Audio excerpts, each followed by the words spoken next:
మీ అందరి యొక్క అండదండలతో ఆశీర్వచనాలతో ఈ స్థాయికి ఎదిగి మరి ఈరోజు ఏదైతుందో మరి ఇంతవరకు ఉన్నటువంటి పార్టీ కాంగ్రెస్ పార్టీ నా పట్ల చూపెట్టిన వివక్షత సుదీర్ఘ కాలం ఏదైతుందో 4 దశాబ్దాల పైగా అన్నాడు కాంగ్రెస్ పార్టీ బలోపేతం కొరకు వాస్తవంగా మిత్రులు పెద్దలు కేసీఆర్ గారు ఏదైతుందో 99లో టీఆర్ఎస్ పార్టీ ఆవిర్భావ సందర్భంగా తెలంగాణ రాష్ట్ర ఏర్పాటు మనందరి ఆకాంక్ష మనం కలిసి మరి ప్రయాణం చేయాలని చెప్పని వారు పేర్కొన్నప్పటికీ కూడా ఏదైతుందో ఒక క్రమశిక్షణ గల కార్యకర్తగా నాడు ఏదైతుందో నేను కాంగ్రెస్ పార్టీలో కొనసాగడం జరిగింది.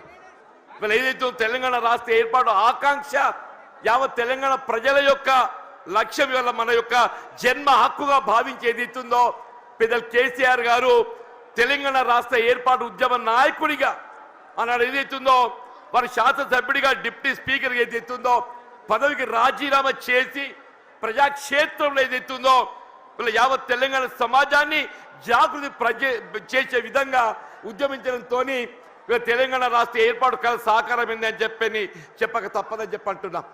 అటువంటి యొక్క కేసీఆర్ గారి యొక్క నాయకత్వంలో వీళ్ళ వాస్తవంగా మరి నేను ఎదుర్కొంటున్నటువంటి యొక్క మానసిక ఇబ్బంది దృష్ట్యా మరి వారు ఏదైతుందో పెద్ద మనసుతో నాకు చేయూతనిచ్చిండు. వారు పెద్ద మనసుతో నాకు చేయూతనిచ్చి ఏదైతుందో ఇలా ఒక ఉద్యమ రథసారథిగా బీఆర్ఎస్ పార్టీలో చేరి ఇలా తెలంగాణ రాష్ట్ర ఏర్పాటు వాస్తవం వారు దశాబ్ద కాలం 2 పర్యాయాలు ముఖ్యమంత్రి ఏదైతుందో తెలంగాణ రాష్ట్రాన్ని వీళ్ళ జాతీయ స్థాయిలోనే కాకుండా అంతర్జాతీయ స్థాయిలో దాన్ని నిలబెట్టడం జరిగింది. మరి అటువంటి ఒక రాష్ట్రం ఏదైతుందో ఆనాడు కాంగ్రెస్ పార్టీ ఇవాళ ఏదైతుందో ఒక ఇంకా మెరుగైన రీతిలో పాలన ఇవ్వడం జరుగుతుందని చెప్పినటువంటి భావన ఆశల పల్లకిలో ఊరిగింప చేయడంతో ఏదైతుందో మరి మొన్నటి 23 ఎన్నికల్లో కాంగ్రెస్ పార్టీ అధికారానికి వచ్చింది. కానీ వాస్తవంగా జరిగింది ఏంటి అనేది మనం ఒకసారి ఆలోచన చేయాలని చెప్పి అంటున్నాను. వారు ఆరంభించిన ఒక పథకాలకు ఇవాళ వాటికి ఏదైతుందో మెరుగైన రీతిలో దాన్ని అమలు చేయడం పక్కన పెట్టండి. అసలు కార్యక్రమాలు ఏదైతుందో అమలు మర్చిపోయే విధంగా ఇవాళ ఏదైతే రైతాంగం ఈ దేశానికి అన్నం పెట్టే రైతు వెన్నెంక అని చెప్పి అంటున్నాం. అటువంటి రైతుకి ఏదైతుందో ఒకప్పుడు శిస్తు చెల్లించేది ఉంటుండే.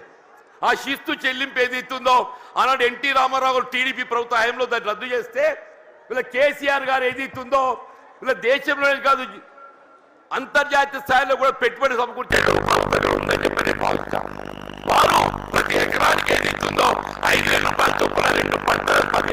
పెట్టుబడి ఏదైతుందో బీఆర్ఎస్ పార్టీలో చేరి వారి నాయకత్వం పనిచేసే అవకాశం నాకు కల్పించినందుకు ఏదైతుందో నేను వారికి హృదయపూర్వకంగా ధన్యవాదాలు చెప్తామని చెప్పంటున్నాను. మరి ఏదైతుందో వాస్తవంగా వీళ్ళ వేదిక చూస్తుంటే మా మిత్రుడు రమణ గారు గతంలో ఈ ప్రాంతానికి ప్రాతినిధ్యం వహించిన శాసనసభ్యుడిగా పార్లమెంట్ సభ్యుడిగా ఎంపికైండు, శాసన మండలి సభ్యుడిగా కొనసాగుతుండు. ఇలా వారితో కలిసి పనిచేసే ఒక ప్రయాణం చేసే అవకాశం నాకు లభించాలని చెప్పంటున్నాం. సోదరి దావ వసంత గారు వీళ్ళ జగిత్యాల జిల్లా మొట్టమొదటి జిల్లా ప్రజాపరిషత్ అధ్యక్షురాలిగా ఈ ప్రాంతానికి సేవలు అందించిందని చెప్పి అంటున్నా. మా మిత్రుడు గంగుల కమలాకర్ గారు గతంలో మంత్రివర్గిగా కరీంనగర్ శాసనసభ్యుడిగా సేవలు అందించిందని చెప్పి అంటున్నా. మా సోదరుడు కౌశిక్ రెడ్డి గారు అని చెప్పి అంటున్నాను. మా మిత్రుడు విద్యాసాగరరావు గారి యొక్క తనయుడు సంజయ్, విద్యాసాగరరావు గారి తనయుడు సంజయ్, మరి సంజయ్ అంటే వేరే అనుకునేదని చెప్పంటున్నా. ఆయన ఈ సంజయ్ వేరు, ఈ సంజయ్ ఏదైతుందో అకుంఠిత దీక్షతో ప్రజాసేవ చేయాలనే సంకల్పంతో కేసీఆర్ నాయకత్వం కొనసాగుతున్నట్టు మా మిత్రుడు విద్యాసాగరరావు గారి తనయుడు అని చెప్పి అంటున్నాం.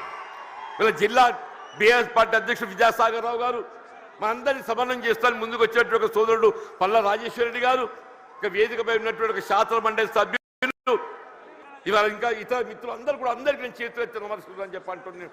ఇంతకాలం ఏదైతుందో వాస్తవంగా కేసీఆర్ గారు అంటే నా మొదటి నుండి గౌరవం, ఇద్దరికి వ్యక్తిగతంగా అనుబంధం ఉందని చెప్పి అంటున్నా.